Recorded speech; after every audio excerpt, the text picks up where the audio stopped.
Yeah. Hi, my name is Hannah Brownell. As you can see, I'm from the USA. My parents are from America, but I grew up in a country called Singapore.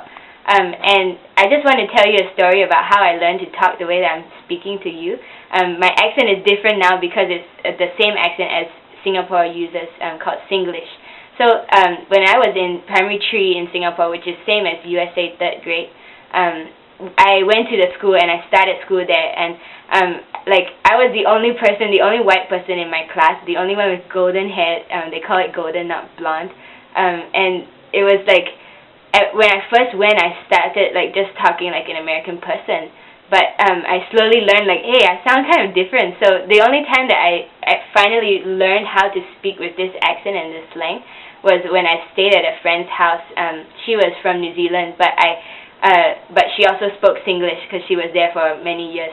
So I stayed at her house and we practiced a lot, and we would just talk in Singlish and speak slang, and she taught me a lot of vocabulary words which are not English, that you mix with the slang.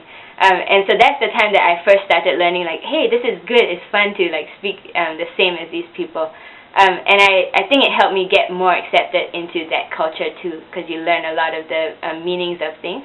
Then another time that I remember feeling kind of out of place was in Sec 2, which is the same as USA 7th grade.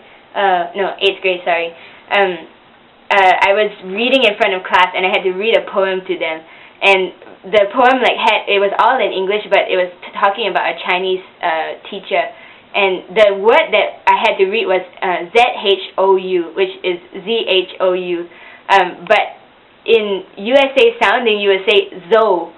In Singapore, you say Zo, and it's something, the sound is different. I don't know if you can hear it, but I said Zo, and everybody laughed at me because it was such an American thing to say. And that's the time I kind of felt out of place and bad, and it made me learn oh, it's really important to learn how to say the sounds of another language. Yeah, so that's kind of my story in Singlish about Singlish.